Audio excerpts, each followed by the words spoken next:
আসসালামু আলাইকুম। কেমন আছেন সবাই? আশা করি যে যেখান থেকে ভিডিওটি দেখছেন সবাই ভালো আছেন, সুস্থ আছেন। চলে আসলাম নতুন একটি ভিডিওতে।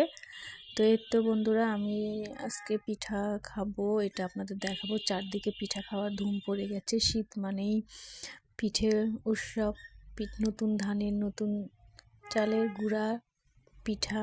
চারদিকে পিঠা, গ্রামের মানুষ তো পিঠা খাচ্ছে অনেক। তো আমরা শহরে বসে বসে কি করব? তো আমরাও চিন্তা করলাম পিঠা বানিয়ে ফেলি। তো এই তো পিঠা নিয়ে বসে গেছি।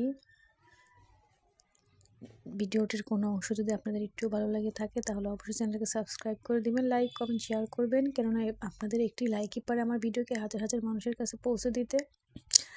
আর একটি সুন্দর কমেন্টের মাধ্যমে আমি আরেকটা ভিডিও করার উৎসাহ পাই।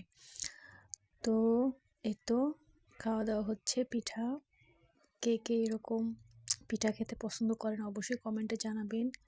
আসলে শীতকালটা আমার ভালোই লাগে। সবজি অনেক, প্রচুর সবজি পাওয়া যায়, খেতেও মজা লাগে যেরকম করেই রান্না হোক না কেন। আবার পিঠা উৎসবও হয়। পিঠা পিঠা চারিদিকে শুধু পিঠা, বিভিন্ন রকমের পিঠা পাওয়া যায়। পিঠা তৈরি করে মানুষ খায়। তো শীত চলে আসছে শহরে ইতিমধ্যেই। তো সবাইকে পিঠার দাওয়াত রইল।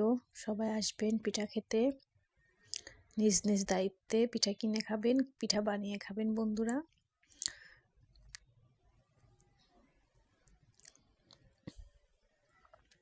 পিঠা খেতে কার না ভালো লাগে? সবারই ভালো লাগে। তো এই তো পিঠা খাওয়া হচ্ছে এখানে। ভিডিওটি ভালো লাগবে আশা করি। ভালো থাকবেন সবাই। আজকে পর্যন্তই। আল্লাহ হাফেজ।